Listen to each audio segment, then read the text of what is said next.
예수님의 생애입니다. 예수님의 생애를 우리가 이렇게 틀을 해놓고 여러분들 이 과정을 해놓게 되는 것은 교회에 오래 다니시면 다니신 만큼 예수님의 이야기, 예수님께서 하신 사역의 이야기는 다 잘 아세요. 너무나 잘 아는데 이것이 예수님의 공생에 언제 기간에 있었던 일인지는 이게 맺어지지가 않아요. 그래서 이게 깨어지면 오히려 예수님의 공생애를 왜 3년이라고 하는지 뭐 이런 이유들부터 시작해서 그 전체가 그 과정 속에서 있었던 일이구나. 1년 차에 어떤 일이 있었고 2년 차에 어떤 일이 있었고 이런 것들이 확 깨어집니다. 그래서 저희 하말성경학께서 이것을 하게 되어지는데 저희가 예수님의 생애를 구성할 때 몇 가지 기준 연대나 기준을 잡고 있는 것들이 있습니다. 먼저 누가복음 3장 23절에 보니까 예수님의 공생애가 시작할 때 예수님의 나이가 30세쯤 되셨다라고 이야기를 하고 있습니다. 그리고 두 번째는 요한복음 기록에서 보게 되면 6월절이 나오게 되는데 만 3년 사역하셨다는 게 나와요. 그러니까 네 번의 6월절이 지나가는 동안에 예수님께서의 공생애가 되어진 것으로 보고 있습니다. 물론 마태, 마가, 누가 복음에서는 1년 만에 딱 끝나는 것처럼 이렇게 기록이 되어진 것도 있지만 요한복음에서만 만 3년의 사역이 정확하게 기록이 되고 있다라는 것. 또한 마태복음 2장 헤롯 왕 때 돈방 박사들이 왔던 기록이 있고 그로 인해서 1, 2세 된 아이를 다 죽이라는 명령이 내려지게 되는데 헤롯이 죽는 나이가 기원전 4년 역사적으로 그렇게 기록이 되어져 있습니다. 그러면 예수님께서 태어나신 때는 기원전 4년보다 이전이거나 기원전 4년 그때로 보기 때문에 저희가 연대를 기원전 4년 정도로 예수님의 탄생을 보고 있다라는 겁니다. 또 하나는 누가복음 2장 1절로 2절에 보게 되면 아구스도의 호적이 나오게 되는데 구레뇨가 수레아 총독되었을 때의 사건입니다. 호적하러 가게 되는 내용들이.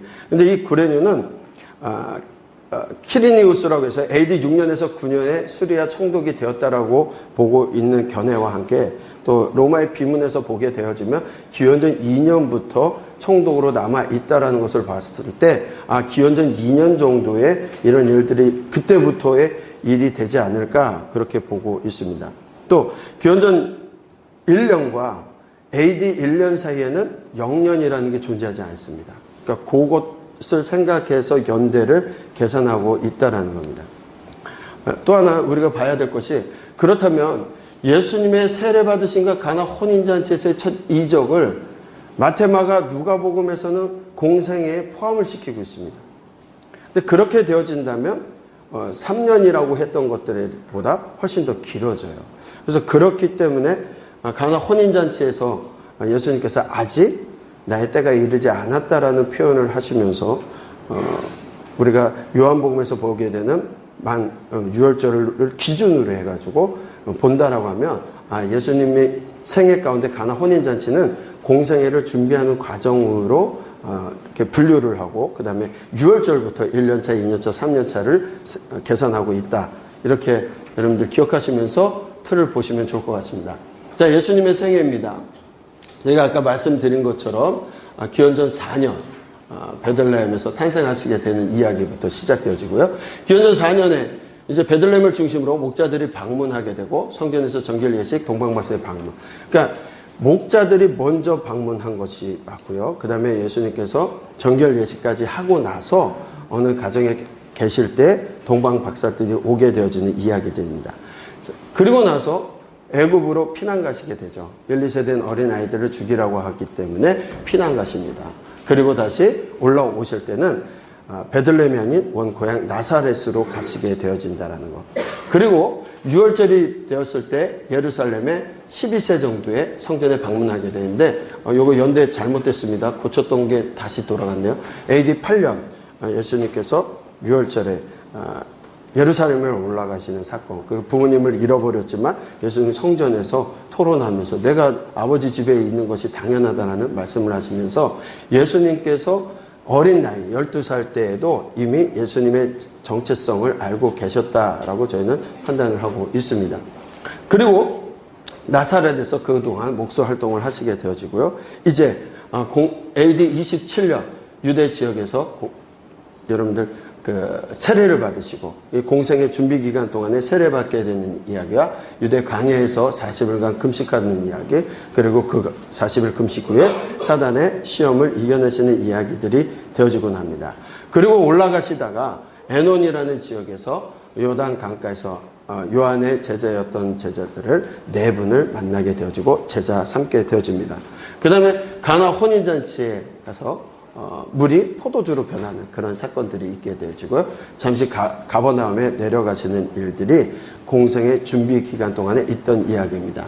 자, 여러분들 한번 이 지형을 한번 잘 생각하시면서 어디서 시작해서 어디로 가는지 이따 지도를 볼 겁니다. 예수님의 공생을 보면 내려오셨다가 올라가셨다, 내려오셨다가 올라갔다, 거꾸로 올라오셨다가 내려가셨다, 올라오셨다가 내려갔다, 반복적으로 합니다. 그러니까 북쪽에 있으니까 우리가 이제 올라간다라는 표현이 맞긴 하지만 사실은 예루살렘이 높이가 더 높습니다. 그리고 성전 중심으로 살았기 때문에 예루살렘으로 올라오는 거고 나머지는 내려가는 것으로 표현을 하고 있다는 것도 한번 좀 기억하시면 좋을 것 같아요. 그리고 이제 6월절이 되었습니다.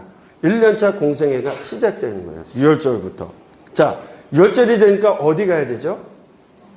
성전에 뭐하러? 6월절을 지키기 위해서 예루살렘을 갑니다. 그래서 성전으로 올라가세요. 예루살렘으로 올라가십니다. 그러고 나서 성전을 제일 먼저 하신 일이 성전을 깨끗게 하는 일들이에요. 좀 이따 살펴보겠습니다. 그리고 나서 내려오셨을 때 거기서 많은 병자들을 고치시고 사역하시는 일들을 통해서 밤에 또 누가 찾아옵니까? 니고데모가 방문하는 일들이 있었고요. 유대인의 관원이며, 예. 그리고 8개월 동안 그곳에서 사역을 하십니다. 이 1년차 8개월 동안 긴 시간 동안 사역하는 동안에 뭐 큰 박해 같은 것들은 없었어요. 왜냐면 예수님이 누구신지에 대한 관심들이 생기기 시작했습니다.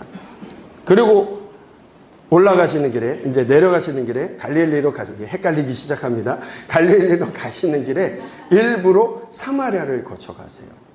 그러니까 수가성에서 사마리아 여인과 대화하시는 이야기, 그 이야기를 1년차에 있게 되어지고요. 그게 이제 갈릴리에 도착하셔서 가나에서 왕의 신하 아들을 고치는 일이 있게 되어지고요. 그 다음에 나사렛에, 고향 나사렛을 갔는데 그곳에서 배척을 받습니다.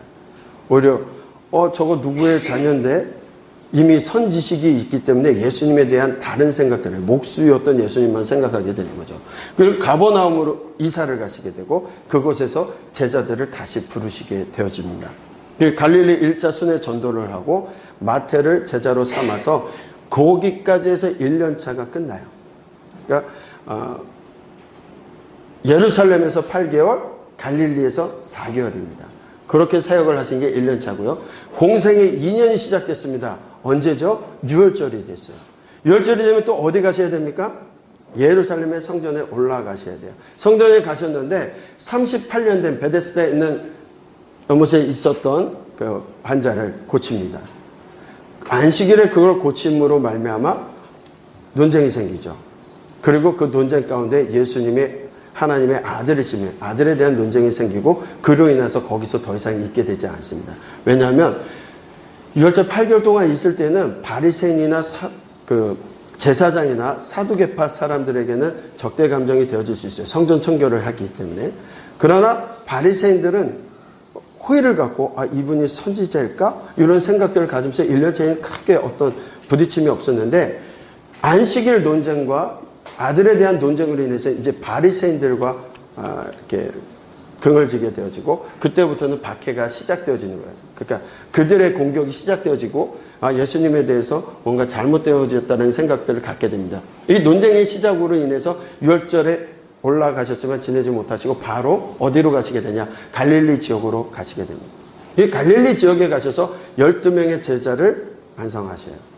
그러니까 1년차에 12명의 제자가 완성되어진 것이 아니라 2년차에 예수님의 제자가 12명이 확정이 되어집니다.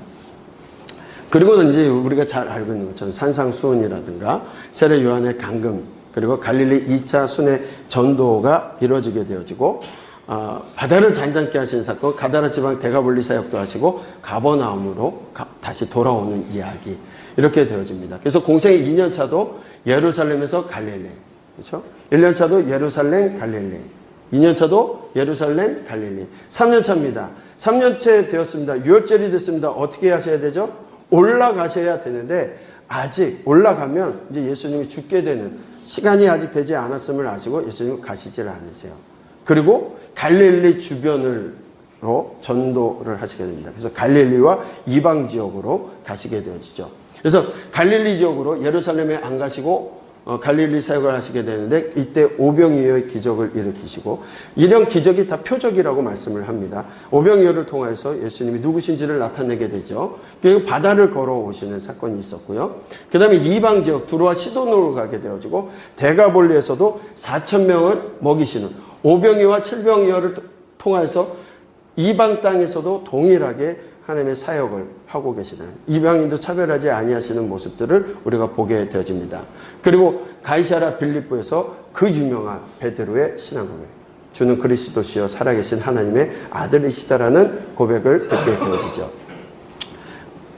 그와 함께 또 높은 산에 갔을 때 베드로가 그러죠. 엘리야와 모세와 엘리야와 예수님이 변화되어서 되어서 이야기하는 모습을 보고 거기가 너무 황홀했는지 여기 이곳에 초막셋을 짓겠다라고 하죠. 쉽게 얘기하면 옛날 우리 그 노래 가사에 있죠. 저 푸른 초원 위에 그림 같은 집을 짓고 살아가는 그 이유와 그런 것들이죠. 이런 분위기가 조금 웃자고 얘기한 건데 너무 심각하세요. 처음 보면 심각하신 것 같은데. 자, 갈릴리 지역입니다. 갈릴리로 내려오시는데 높은 산의 이야기를 듣고 예수님께서 순환에 대해서 말씀을 하세요. 근데 순환에 대한 이야기를 하는데 제자들은 그때 뭐하고 있냐? 네가 크냐 내가 크냐? 내가 예수님의 오른편이다. 이런 식으로 지금 싸우고 있는 거예요.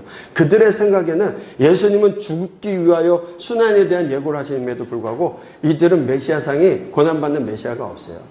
예수님이 예루살렘에 올라가시면 정치적으로 무엇인가 확 바꿔가지고 예수님이 왕이 되시고 메시아가 왕이 되시고 그리고 자기들은 쫓아다녔으니까 한 자리 차지하겠지라는 생각만 갖고 있는 거예요. 제자를 집중적으로 그때부터 가르치시기 시작합니다. 그리고 사마리아 지역으로 70인의 제자 파송을 하게 되고 초막절에 예루살렘의 성전에 올라가셔서 잠시 말씀을 하시게 되어집니다.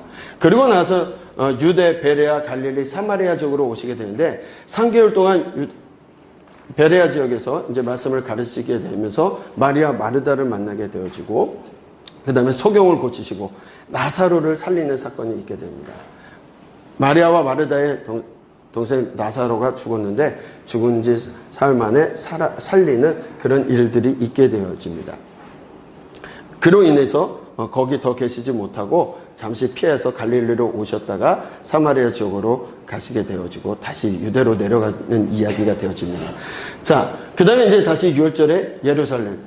6월절이 네 번째입니다. 그러니까 6월절이 됐을 때 세 번째 6월절에는 올라가지 아니하시고 갈릴리와 이방 지역을 두루 다니시다가 4년차 6월절에 그러니까 만 3년이 되는 거죠. 6월절에 올라가셔서 십자가에 달려 돌아가시고 돌아가신 지 3일 만에 죽은 자 가운데서 살아나시고 그리고 제자들에게 보이시고 제자들 다시 사명을 주시고 그리고 부활 후에 40일 후에 승천하시게 되어지는 이야기가 예수님의 생애, 공생의 이야기들, 예수님 생애 전체에 대한 이야기입니다. 그래서 이렇게 해서 여러분들이 생애에 대한 이야기를 저와 이제 한 2시간 동안 살펴가실 이야기들이에요. 자, 이거를 마인드맵으로 좀 쉽게 한번 보려고 해놨습니다. 기원전 4년부터 AD 27년이죠. 근데 이것도 좀 수정을 해야 되겠네요. 자, 먼저 공생의 전에는 예수님의 탄생과 예수님의 피난. 자, 예수님 탄생 한번 지형을 생각해 보세요. 어디로 가셨죠? 속으로 한번 생각을 해 보십시오. 예수님의 피난, 애굽으로 내려가셨다가 다시 나사렛에 가시고 예수님의 소년기에 12살에 예루살렘 성전에 왔다 가시게 되는 거. 12세라고 확정을 하고 있는 게 유대인들은 그 정도 나이 13세, 지금도 13세 이후에는 성인식을 합니다. 그래서 그 아이들이 어른이 되었다고 해가지고 이제 누구의 문화로 공부하러 갈 수도 있게 되어지고 바울 선생님도 가마리엘 문화에 오는 것이 성인이 되어서 파송되어서 유학에 오게 되는 거죠. 그래서 그렇게 생각하셔도 좋을 것 같습니다. 그리고 공생의 기간 동안에는 첫 번째 공생의 준비 기간 어디서 준비하시죠? 유대에서 유대 지역에서 뭐 하세요? 세례 받으시고 40일? 그렇죠. 시험 받으시는 이야기, 40일 금식하시고 시험 받는 이야기고, 그리고 갈릴리 사역으로 준비하러 올라가시는 곳에서 4명의 제자를 맞으시고, 예, 가나 혼인잔치 이야기. 그래서 그 제자들이 예수님이 누구신지를 믿기 시작했다라는 것이 거기서 나오게 되죠. 이제 공생의 1년입니다. 언제? 6월절이 되었습니다. 어디 가셔야 됩니까? 예루살렘에 가세요. 예루살렘에서 8개월간 있었다라고 얘기했고, 그리고 예루살렘에서 내려오셔서 갈릴리 사역, 갈릴리에서 4개월 사역을 하시고, 또 6월절이 되었습니다. 공생의 2년차가 됩니다. 어디 가십니까? 예루살렘에 가세요. 예루살렘에 가셨는데 오래 계시지 못한 이유가 38년 된 병자를 고치시는 이야기, 그 가운데 안식일 논쟁으로 인하여, 아들에 대한 논쟁으로 인해서 오래 계시지 못하고 내려옵니다. 바로 갈릴리 사역, 순회 전도하시는 모든 사역이 2년차에는 갈릴리에 집중되어져 있습니다. 3년차가 됐습니다. 6월절이 됐지만 올라가시지 않습니다. 그리고 갈릴리 전도하시고 이방 지역으로. 그러니까 여러분들 이방에서 일어났던 일들은 거의 다 어디에 있는 거예요? 3년차의 사역 가운데 계셨다라는 거. 그리고 유대 베레아 사역 하시게 되어지고 예루살렘 사역으로 하셔서 마지막에 예수님이 돌아가시게 되는 이야기가 공생의 3년차 마지막까지 되어지게 되고, 부활하신 후에 예루살렘에서 제자를 보이시고 갈릴리로 가셨다가 다시 승천하시게 되어지는 이야기. 요거를 전체 마인드맵으로 기억하시면 간단해져요. 그렇죠? 굉장히 간단하죠? 아까 본 거와 이거에 비해서는 이게 훨씬 더 간단하지 않습니까? 예, 머릿속에 집어넣으시고 이제 저희와 함께 살펴가고자 합니다. 공생입니다. 공생의 전, 공생의 준비, 공생의 부활 후입니다. 자, 이제부터 스토리를 쭉 진행해 가면서 장소와 그런 것들을 생각하면서 좀 보시면 좋을 것 같아요. 공생의 전의 이야기입니다. 예수님의 탄생이 예고되어진데, 책으로는 여러분들 페이지 45페이지를, 신약 1권 45페이지 보도록 하겠습니다. 자, 예수님의 탄생이 예고되어집니다. 예수님의 탄생 예고되어지고, 예수님의 탄생과 목자들의 방문과 아기 예수님의 할례와 정결 예식, 그리고 동방박사의 방문과 경배에 대한 이야기가 예수님의 탄생에 관련되어진 이야기입니다. 예수님 시대의 이스라엘의 모습을 보게 되어지면요, 이 지형들이 달라졌죠. 우리가 구약의 지형과 달라지고, 아마 지도를 다음에 하게 되죠. 배경사 다음에 우리 이거 끝나고서 지도를 해요. 그래서 신약 지도를, 지난번에는 신약 지도를 먼저 했기 때문에 지형을 좀 잘 아셨는데, 예수님의 생애 끝나고 복음서 끝나고 지도를 다시 볼 거니까 그때 좀 확인하시면 좋을 것 같습니다. 그래서 지금 유대 베들레헴, 그리고 예루살렘이 있는 곳이 요곳입니다. 유대 땅이고요. 그 다음에 사마리아, 예, 그리고 갈릴리. 원래적으로 따지면, 지형적으로 따지면 요것도 어디에 해당되는 곳입니까? 사마리아 지역이죠. 그런데 로마가 점령하게 되어지고, 배경 속에, 우리가 신약의 배경사 속에 갈릴리로 이 유대인들을 그쪽으로 가서 살게끔 만들어요. 그래서 여기도 유다 땅이 되는 겁니다. 근데 이 땅으로, 갈릴리 지역조차도 유대가 됐는데, 이 사람들이 예루살렘으로 와야 되지 않습니까? 예루살렘으로 올 때는 사마리아를 거쳐서 올 수밖에 없는데, 사마리아를 거치지 않으려고 먼 길로 돌아가요. 이따 지도를 보겠지만. 그래서 어렵지만 먼 길로 돌아가서 사마리아를 건너, 베레아 요 지역으로 넘어와서, 동편으로 넘어와서, 그리고 다시 여리고로 들어가서 예루살렘까지 올라가는 길을 선택해서 다닙니다. 그러니까 예수님께서 1년차 때 사마리아를 일부러 지나가셨다라는 거는요, 사실 유대인들 사마리아 지역을 가지를 못해요. 그리고 사마리아 지역에서는 유대인들이 예루살렘을 가는 걸 보고 죽이기도 했거든요, 역사적으로. 그래서 그 지역으로 통과하지 않습니다. 왜 그렇습니까? 사마리아라는 곳이 기원전 722년에 그 아수르에 의해서 북이스라엘이 패망하게 되죠. 그리고 패망하고 나서 그들이 쓴 정책이 혼합 정책이에요. 사람들을 섞어놓고 이방인들과 섞여서 거기서부터 이 통혼 정책으로 인해서 섞여버립니다. 그래서 사마리아라는 이름이 그 당시부터도 유대인들은 자기들이 잘해가지고 남은 게 아닌데, 100 몇 년 동안, 150년 동안 더 유대되면서 사마리아인들 하면요, 이방인들보다도 더 이하 취급을 했어요. 그래서 사마리아하고 상종도 안 하게 되는데, 예수님 당시에도 그 배경 속에서 그들을 서로 상종하지 않는 일들이 있었다라는 거죠. 자, 그리고 갈릴리 지역 위로 이제 옆으로 대가볼리, 가다라 지방이라고 얘기하는 여러분들 그 내용들이 여기에 되어지게 되고요. 이외에 두루와 시도는 페니키아 지역으로 되어져 있었고, 그 다음에 우리가 헐몬산, 또 가이사라 빌립보는 가올라니티스 이 지역으로 이름하여 그 지형이 되어져 있고, 이두메 밑으로 되어져 있는 것. 이 가운데 이제 왔다 갔다 하는 것이 갈릴리와 유대 땅, 그리고 또 베레아, 이방 지역, 3차 공생의 3년차에는 이 지역으로 다니시게 되는 것들을 살펴보시면 좋을 것 같습니다. 자, 이 모든 일이 된 것은 주께서 선지자로 하신 말씀을 이루려 하심이라고 말씀하고 있습니다. 그래서 이사야에서 말씀하신 것처럼 처녀가 잉태하여 아들을 낳을 것이다. 그 이름을 임마누엘이라 하리라. 예수님 탄생에 대한 이야기를 하고 있습니다. 지금 예수님 탄생 교회에 가게 되면 이 지형이라고 하고서 그렇게 기념하고 있죠. 자, 그리고 이제 동방 박사들이 찾아오는데, 동방 박사들이 몇 명 정도 왔을까요?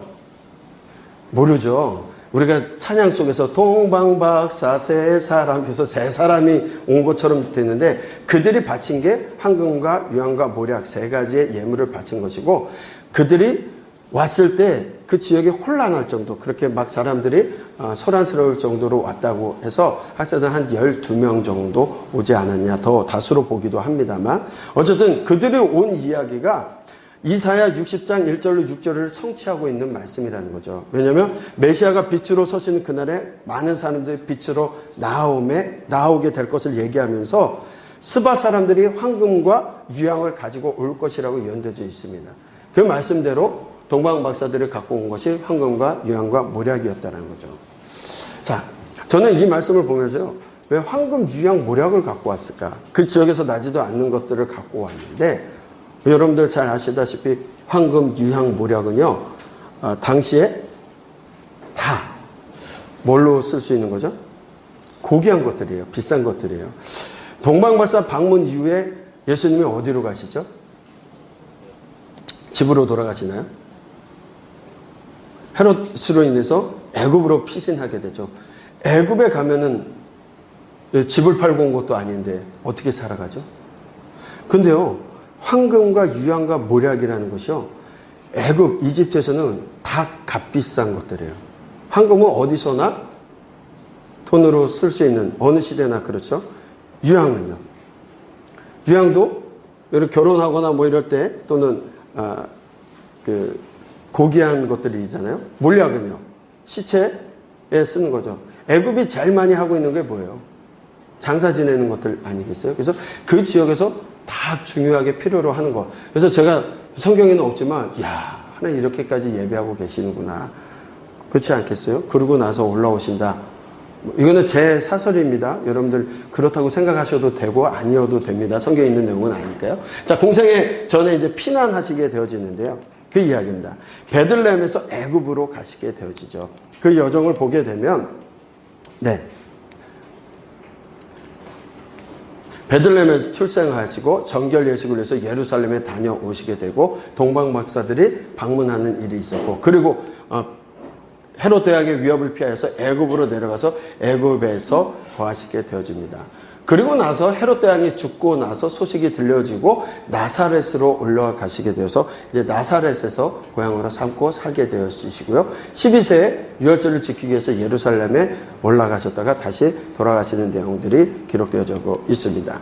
그래서 네, 베들레헴에서 애굽으로 가는 것. 헤롯이 죽기까지 거기 있으니 이는 주께서 선지자를 통하여 말씀하신 바 애굽으로부터 내 아들을 불렀다 함이라. 호세아 11장 1절의 예언, 그 예언이 아니라 오히려 출애굽 사건을 회상하는 말씀처럼 보여집니다.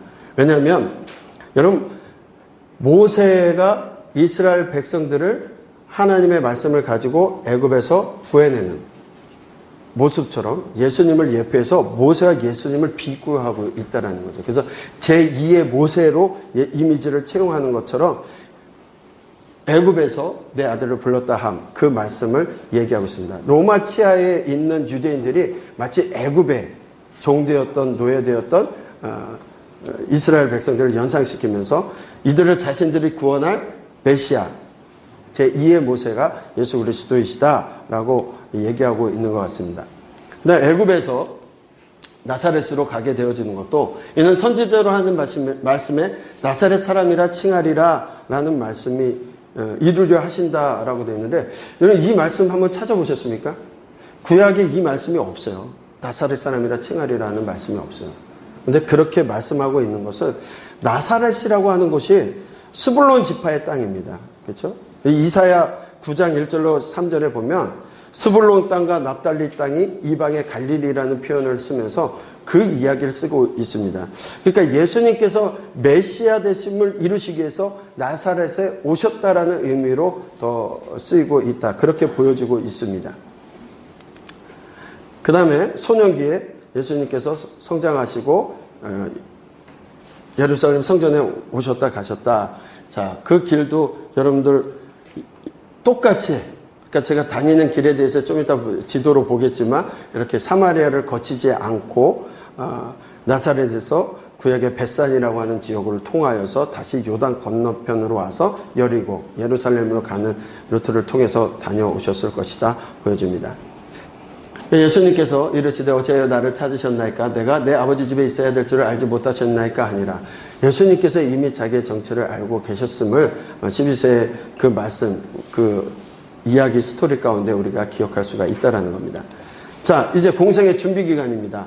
공생의 준비는 유대와 갈릴리에서 있게 되어집니다. 먼저 유대 지역에서 예수님께서 세례요한에게 세례를 받으시고 광야에서 40일 금식하시고 시험 받는 이야기들 있게 되어집니다.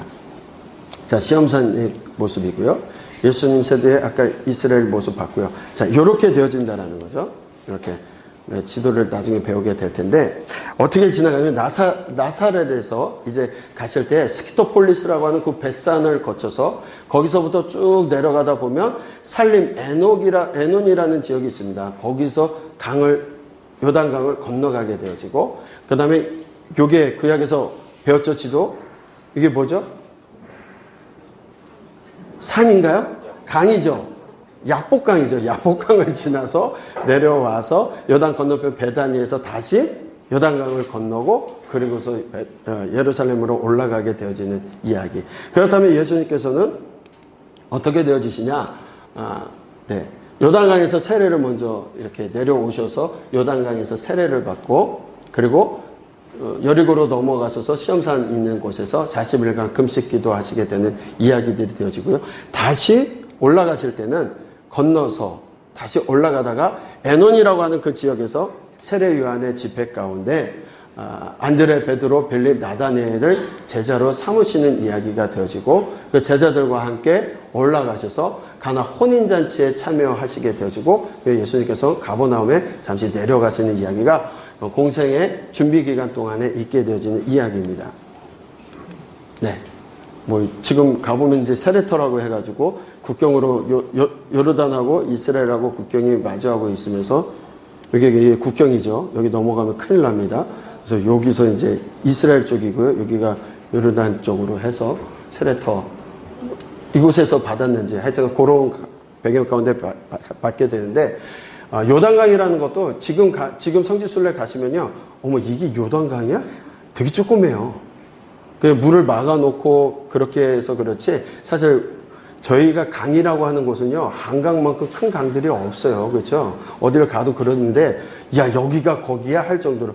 여기 점프해도 뛰어넘을 수 있겠죠? 아까 그 그림을 봐서. 아닌가요? 어쨌든 그곳에서 세례를 받게 되시고요. 그 다음에 유대 광야, 이곳에서 유대 광야, 아무것도 없는 그런 곳에서 예수님께서 40일간 금식하는 이야기가 되어지게 됩니다. 이제 갈릴리 지역에서의 준비는 다시 유대에서 갈릴리로 가게 되는데, 그곳에서 세례 요한의 집회 가운데 안드레, 베드로, 빌립, 나다니엘을 만나시게 되어지죠. 그런데 네 제자만 있었던 것이 아니라 이 기록을, 4명의 이름을 어디에서 기록하고 있냐면 요한복음에서 기록하고 있어요. 그렇다면 그것을 본 사람이 썼을 것이다 봐서 요한도 자기 이름을 쓰지는 않았지만 요한도 거기 같이 있었다라고 본다라면 4제자가 아니라 5명의 제자가 될 것입니다. 그리고 나서 가나 혼인잔치에 참여하시게 되어지는데, 여러분 잘하는 거예요. 가나 혼인잔치에서 물이 변하여 포도주 됐네. 왜 찬양도 많이 했죠. 어렸을 때 물이 변하여 포도주 됐네 했는데, 거기서 뭔가 좀 이상한 것이 있지 않습니까? 포도주가 떨어졌어요. 예수님께서 아직 때가 이르지 않았는데도 불구하고 물을 채우라고 하는데 어디에다 채우라고 합니까? 포도주 병에다 채우라고 하는 것이 아니라 사람들이 음식을 먹기 전에 정결례를 위해서 손을 씻는 그곳에 물을 채우라고 하고 거기에 포도주로 변화되거든요. 이것을 또 설명하기를 상징하는 것을 바로 정결례의 물통이 포도주로 변하는 그 물질적인 변화를 바로 예수님께서 구약의 어떤 율법적인 것들에서부터 새로운 시대를 열어가시는 모습으로 설명하기도 합니다. 일리가 있어서 한번 말씀을 드리고 가는 거예요. 어쨌든 예수님께서 정결례, 예수 그리스도를 통하여 정결케 되어줄 수 있다는 것을 상징하는 것이 아닌가라고 얘기하기도 합니다. 그리고 며칠간 가버나움에 내려가 계시게 되는데 아직 때가 되지 않았다. 그러면은 가나 혼인잔치에서 예수님의 이적은 무엇을 위한 것이냐 라고 되었을 때 예수님께서 분명히 아직 나의 때가 되지 않았다고 했음에도 불구하고 그 일을 통하여서 4명 내지 5명의 제자가 함께 갔을 때 그들이 제자들이 그를 믿게 되었다라고 표현하고 있다라는 거죠. 그러니까 요한이 증거했죠. 하나님의 아들이라고 증거했고 안드레는 우리가 메시아를 만났다라고 얘기했고 나다니엘은 하나님의 아들이라고 이렇게 고백했던 그 이야기가 예수님이 그런 분이시구나라는 걸 믿게 되었다라는 겁니다.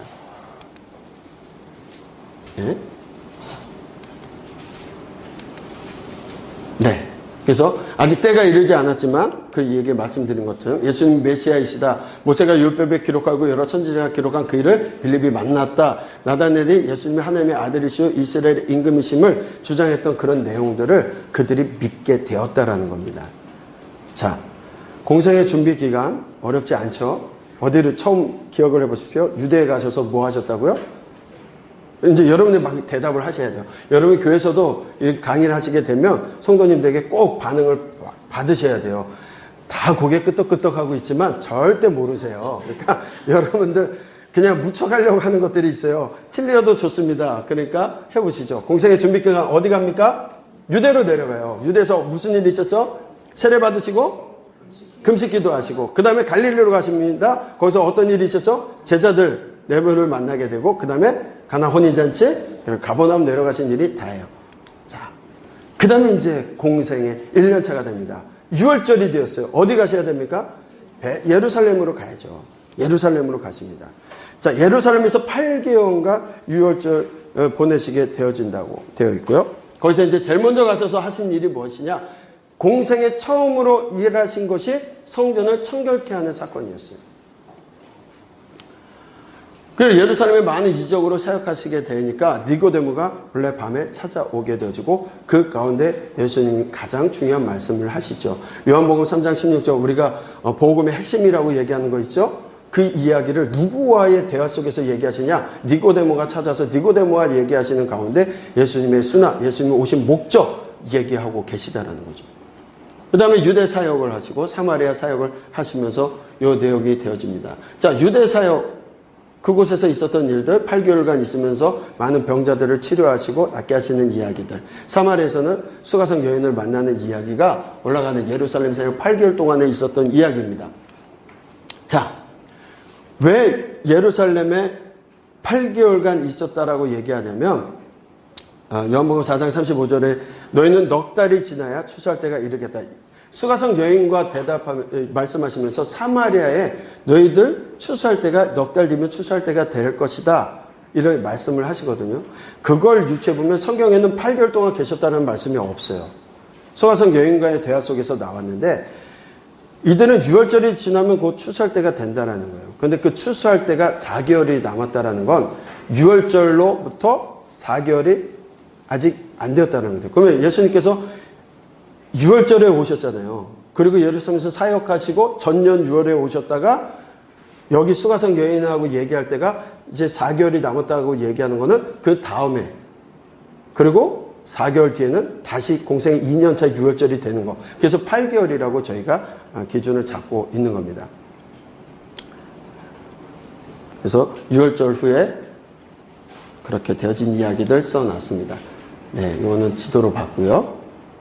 자, 공생의 1년차 어떻게 가십니까? 예루살렘에서 8개월 동안 사역하시게 되고 사마리아 여인과 대화하시고 올라가셔서 이렇게 올라가셔서 오실 때는 그 길, 아까 말씀드렸던 길로 사마리아를 거치지 않고 올라오셨다가 일부러 사마리아를 거쳐서 가시는 이야기, 그 다음에 나사렛에 고향으로 가셔서 나사렛에 갔는데 나사렛에서 배척당하시는 이야기가 있습니다. 그리고 아예 그 일로 인하여 예수님께서 성경 전초기지를 이사하세요. 나사렛에서 가버나움으로 이사하시게 됩니다. 이제 예수님의 사역은 가버나움 중심으로 사역하시게 되어진다라는 거 기억하시면 좋을 것 같아요.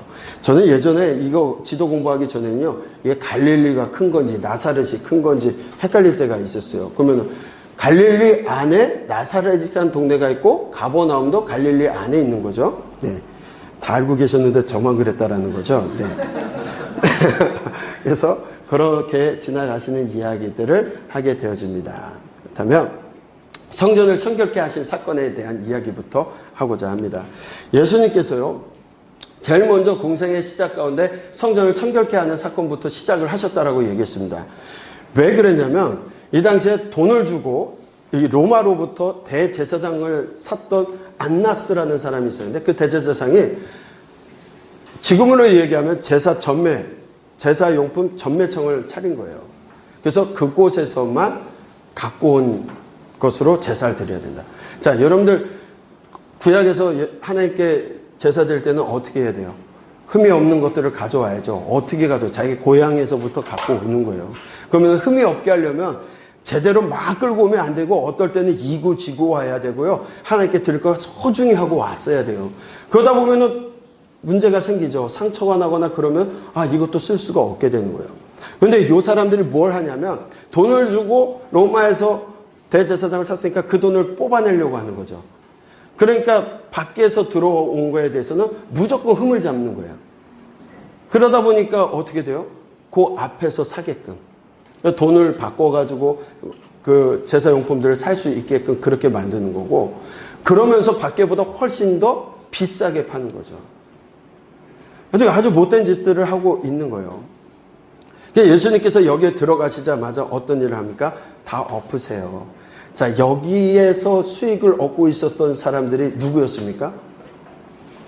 제사장 그룹이에요.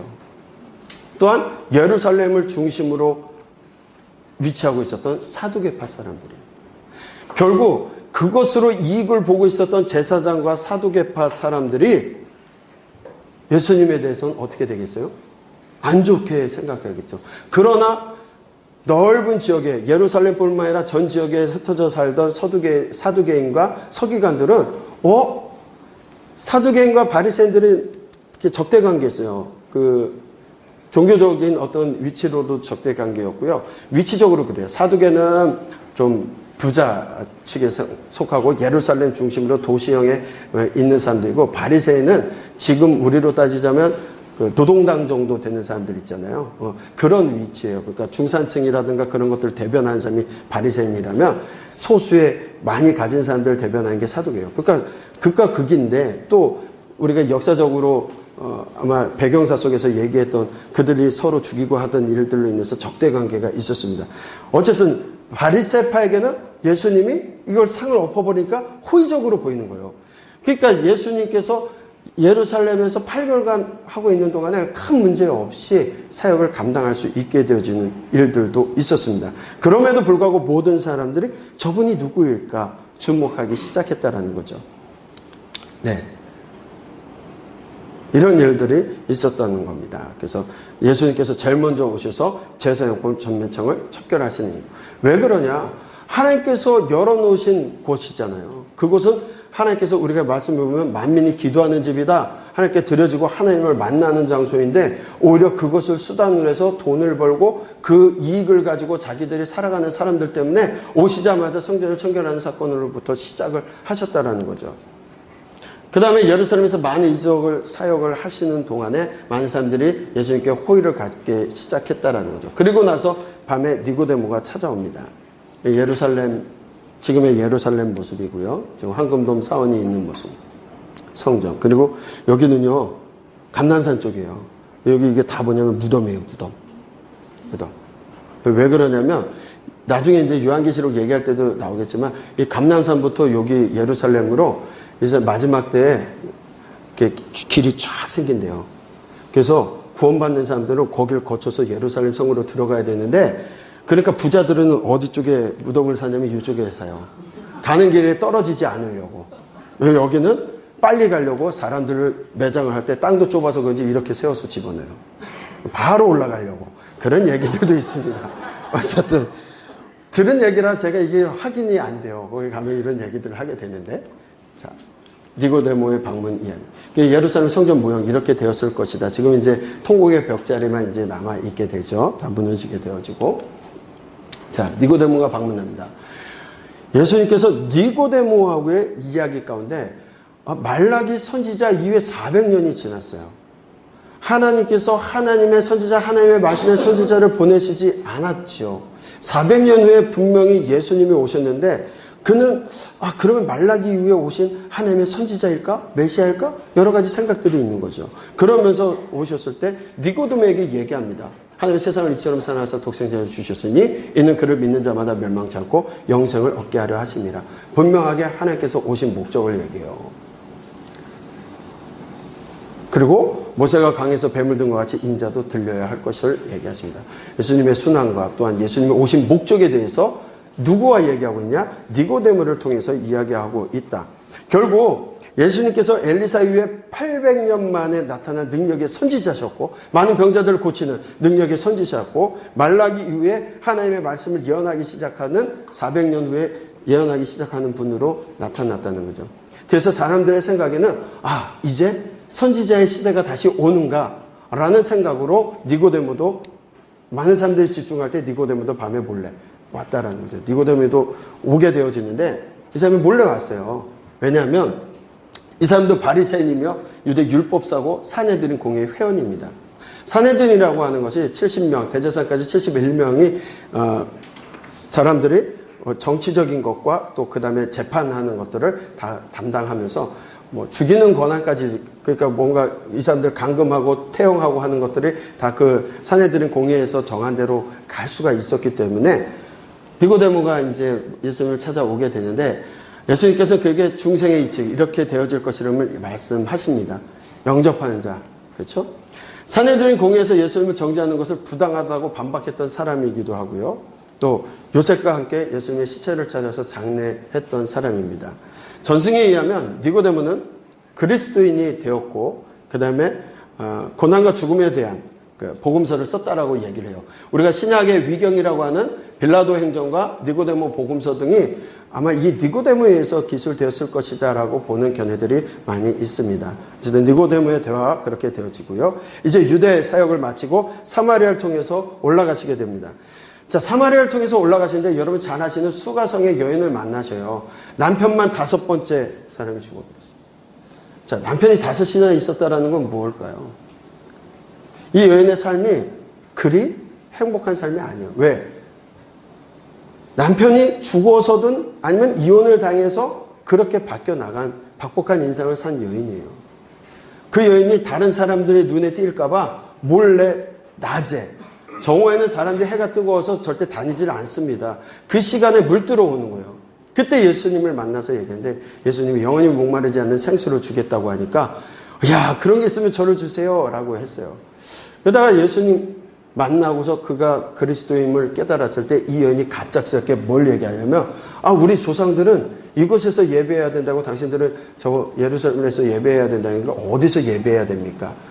혹자는 이 여인이 아주 난처한 모습을 예수님이 아셨잖아요. 남편이 5이나 있었고 그런 일을 아니까 부끄러우니까 말을 전환하려고 갑자기 예배를 얘기했다라고 하는데, 아니요, 그렇게 보이지가 않고요. 오히려 그가 예수님을 만나고 나니까 그의 관심이 예배로 갔다라고 보여지는 겁니다. 왜냐하면 그 예수님을 만난 후에 그 여인이 나가서 사마리아에서 많은 사람들에게 전도한 것을 본다라면 그것이 분명할 것 같아요. 그때 예수님께서 말씀하시는 이야기가, 하나님은 영이시니 예배하는 자가 영과 진리로 예배할지니라 라고 말씀하세요. 이건 이제 지금 새 번역이고요. 저 개정판이고, 개혁판에서는 하나님은 영이시니 신령과 진정으로 예배할지니라 얘기해요. 예배를 어떻게 하는 것이 영과 진리로 예배하는 걸까요? 신령과 진정으로 예배하는 걸까요? 뜨겁게 찬양하고 손들고 찬양하고 울며 불면서 찬양하면서 예배하는 것, 그것이 영과 진리로 신령과 진정으로 드리는 예배일까요? 영과 진리라는 것을 본문을 보게 되면 뭐라고 되어 있냐면 하나님은 영이시니 예배하는 자가 성령 안에서 성령 받은 자가 진리로 말씀 가운데 드리는 것이 예배라는 거예요. 아무나 예배했다고 예배한 것이 아니라 성령 안에서 말씀 가운데 드리는 것이 예배예요.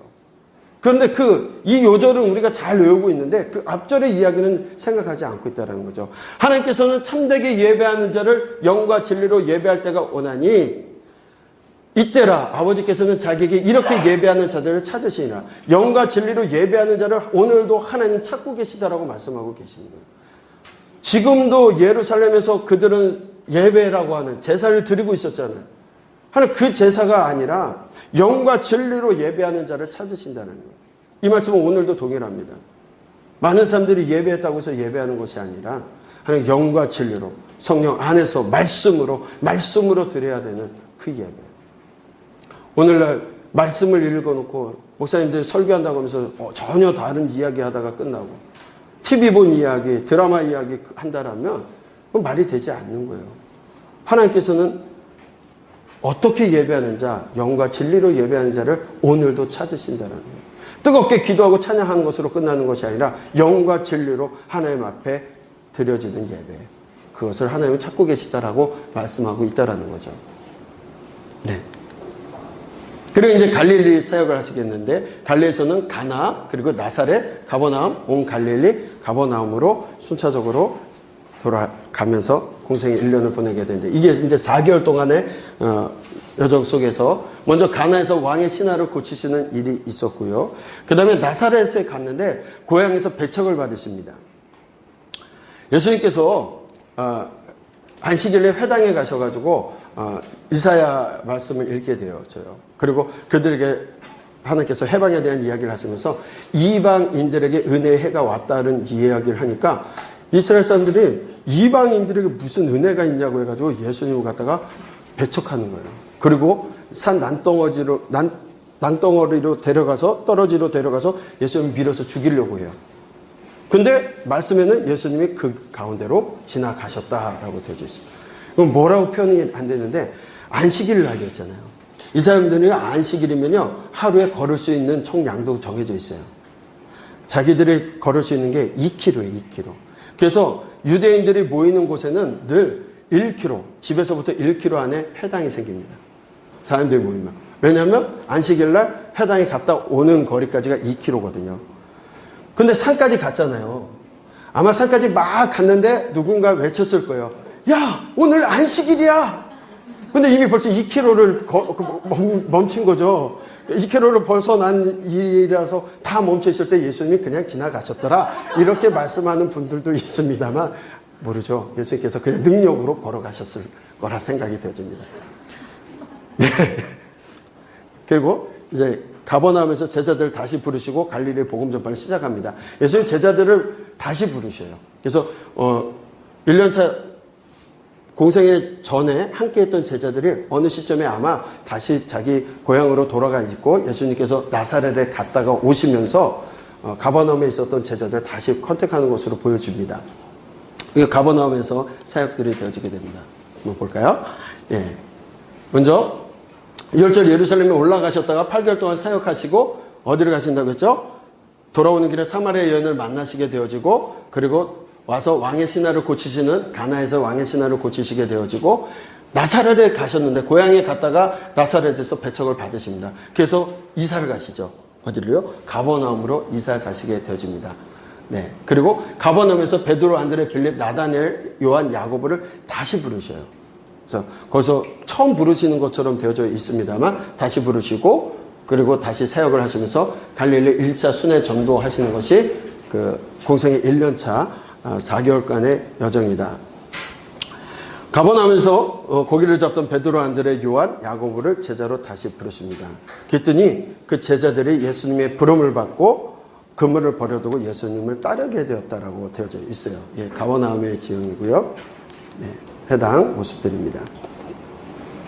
그리고 이제 갈릴리 사역 가운데 가버나움, 온 갈릴리 가버나움으로 다니시게 되어지는 이야기가 있습니다.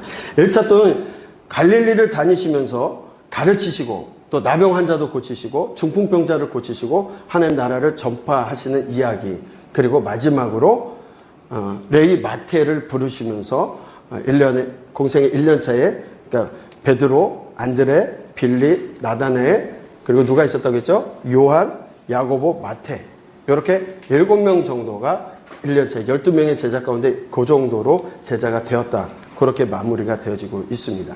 자, 1년차 전도 여정 어떻게 된다고 했습니까? 예루살렘에 가셨다가 8개월 동안 계시고 그리고 갈릴리로 오셔서 4개월간 사역하신 것이 1년차 공생애입니다. 자, 1년차 전도 여정 때는 제사장과 사두개인만 적대관계에 있었어요. 그렇죠? 왜냐하면 가시자마자 성경 챙겨야 하는 사건이 있었기 때문에 그 일로 인해서 그들만 적대관계가 있었는데 2년차 때는 이제 서기관과 바리새인들과도 충돌이 시작되어집니다. 그 이야기들이 논쟁도 심화되어지고요. 그 이야기를 이제 하게 될 겁니다. 자, 2년차 공생애는 6월절이 됐습니다. 6월절이 되니까 어디를 가셔야 되죠? 예루살렘에 올라가셔야 돼요. 올라가려고 보니까 베데스다 연못에서 38년 된 병자를 만나게 되고 그를 고쳐주셔요. 그런데 그날이 언제입니까? 안식일이었어요. 자, 여러분 베데스다 연못가에 사람들이 왜 많은 사람들이 모여 있었을까요? 네? 물이 이렇게 천사들이 내려와서 물을 동이는 동안에 제일 먼저 들어간 사람은 어떤 병이든 낫게 된다. 그게 하나님 하신 건가요? 라는 전설이 있었어요. 그래서 그 사람들이 거기에 모여 있었던 거죠. 만약 하나님께서 그렇게 하셨다면 아닐 거예요. 예. 하나님의 성품이라든가 하나님의 공의하심을 본다면 그렇게 일하시지 않거든요. 그러니까 사람들이 그런 전설 속에서 거기에서 모여가지고 병이 낫기를 간구하고 있었는데 38년 동안 병자됐다는 사람이 이 사람이 베데스다에 얼마 동안 와 있는지 모르지만 어떤 상황인지 아시겠잖아요. 그럼 38년 동안 병들어서 누워있던 사람이 예수님이 살려주셔서 그를 걷게끔 하셨다면 그게 참 안식의 의미 아니겠어요? 쉼을 얻고 하나님께서 그를 복 주시는 날 아니겠어요? 그런데 유대인들이 안식일을 어겼다라고 공격하기 시작합니다. 안식이 뭔지도 모르고 하나님이 오셨음에도 불구하고 그 하나님을 알아보지도 못하고 그런 모습들이 공생의 2년차 첫 모습 속에서 나타나게 되는 거죠. 네. 그래서 그 사건과 함께 이제 아들에 대한 문제가 생깁니다. 유대인들이 이로 말미암아 더욱 예수님을 죽이고자 하니 이는 안식일을 범할 뿐만이 아니라 하나님을 자기의 친아버지라 하여 하나님 아들이라는 이야기를 하게 돼서 하나님과 동등됨을 삼았기 때문에 이제 바리새인들과 서기관들도 어떻게 되는 거죠? 예수님을 죽이고자 마음 먹기 시작했다라는 거예요. 네. 베데스다 연못의 모습이고요. 네. 이렇게 지금 가게 되면 지금 베데스다 연못이라고 되어져 있는데 이 둘레에 사람들이 막 자리 잡고 누워있고 병자들이 있었다라는 이야기입니다. 네.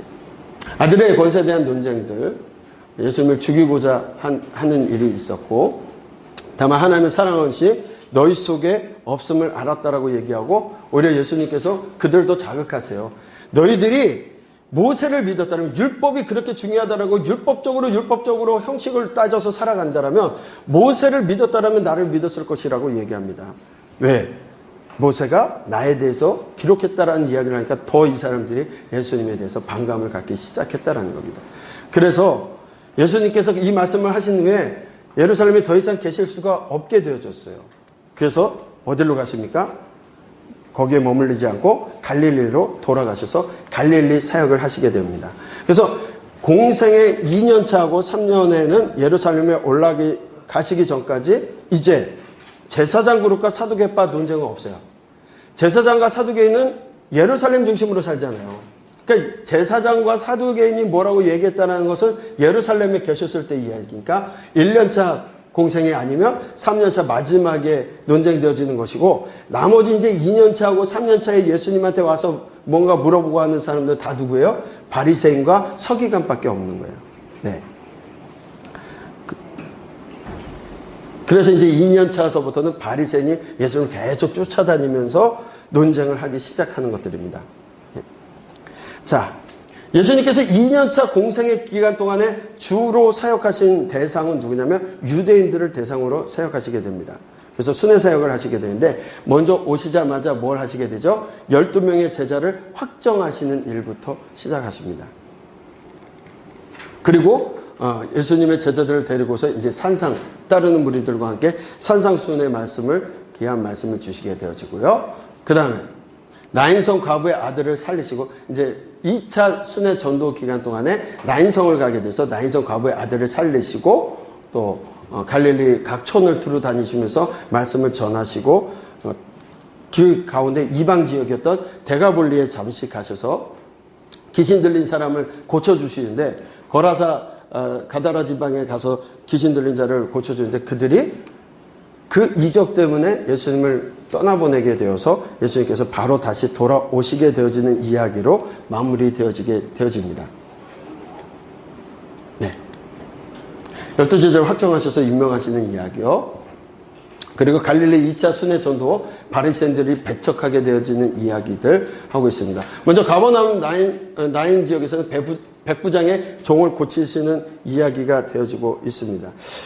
갈릴리 2차 순회 전도 바리새인들이 그렇게 되어지고요. 나인성 과부의 아들을 살리시는 이야기, 그리고 수고하고 무거운 짐진 자들아 다 내게로 오라고 말씀하시게 되어지는데 사실 가버나움과 고라신과 그 다음에 베세다는 예수님께서 그 지역에서 이적을 많이 행하셨거든요. 그럼에도 불구하고 그 지역에 있는 사람들이 예수님을 배척합니다. 그때 예수님께서 두루와 시돈과 소돔보다도 너희들이 더 큰 심판을 임하게 될 것이라고 말씀하세요. 그 가운데 예수님께서는 오히려 세리들, 죄진자들, 죄인들과 그들을 초대하시면서 하신 말씀이 수고하고 무거운 짐진 자들아 다 내게로 오라고 말씀하십니다. 그래서 일시적이 아닌 영원한 구원에 대한 이야기를 하는데 이 이야기가 오늘날 한국에서는 어떻게 되어지냐면 예배하러 오는 분들에게 수고하고 짐진 자들아 다 내게로 오라 너희를 쉬게 하리라 했더니 예배에 쉬러 오셔요. 예, 예배는 쉬러 오는 곳이 아니죠. 예배는 우리가 오제사법을 알고 있지 않습니까? 물론 지금은 오제사를 드리지 않습니다. 그러나 오제사에서 드려졌던 모든 내용들 하나님 앞에 헌신하고 화목하게 하고 속죄하는 것들이 예배 가운데 다 들어가 있죠. 결국 예배라는 것은 우리가 일하러 오는 곳이지 쉬러 오는 곳이 아니에요. 예수님을 만난 인생이 수고하고 무거운 짐진 그들이 지게 될 거라는 말씀을 갖다가 예배에 와서 서비스를 받으라고 해요. 예배는 서비스가 아니죠. 우리가 하나님께 서비스하는 날이죠. 경배하는 날이죠. 경외하는 날이죠. 네. 그래서 하나님 앞에 경외해야 될 부분들인데 이 말씀이 마치 요즘 그렇게 쓰여지는 것 같아서 좀 안타깝다는 생각이 잠시 들었습니다. 그리고 가버나움에서 바리새인의 집 옥합을 깨트린 여인들의 이야기가 나오게 되는데 자, 이 이야기는요 반복해서 사복음서에 다 나와요. 그래서 여러분 향유 도유 사건은 사복음서에 다 나오는데 이게 조금씩 다릅니다. 어떻게 다르냐면 마태복음에서는 베다니 문둥이 집에 있을 때 한 여인이 들어왔다라고 말씀하시고요. 공생의 3년차 유월절 이틀 전에 있었던 일입니다. 그리고 그가 머리에 붓는 기름도 예수님의 머리에다가 기름 부음으로 이야기하고 있어요. 마가복음은 베다니 문둥이 집에서 한 여자 갔습니다. 공생의 3년차 유월절 이틀 전에 있었고 똑같이 기록을 하고 있습니다. 누가복음만 달라요. 누가복음은 누구냐? 바리새인의 집에 있을 때 죄 많은 여자가 있었다고 얘기합니다. 그리고 이거는 공생의 2년 차에 있었던 거예요. 그러니까 향유 도유 사건이 공생의 가운데 2번 있었던 것으로 저희는 보고 있습니다. 그래서 2년 차에 한 번, 3년 차에. 그리고 그렇게 했던 이유도 달라요. 죄 많은 여인은 예수님 발에다가 뿌리면서 이 일을 했는데 왜 이것을 했냐면 예수님 앞에 감사함으로 드렸어요. 그리고 요한복음에서는 베다니 마리아가 드렸다고 얘기를 하고 이 베다니 문둥이 집에 베다니 마리아 이렇게 얘기가 되어지고 공생의 3년 차에 유월절 여섯째 날 조금 다릅니다. 날짜는. 근데 예수님 발에 드렸다. 그리고 베다니 마리아가 드렸던 이유는 예수님의 죽음, 장사를 준비하기 위해서 드렸다라고 분명하게 말씀하고 있어요. 그래서 저희가 이 이야기 조금씩 다르게 나와는 있지만 누가복음과 나머지 마태, 마가, 요한이 3년차와 2년차 거를 따로 기록하고 있다라고 저희는 보고 있습니다. 네.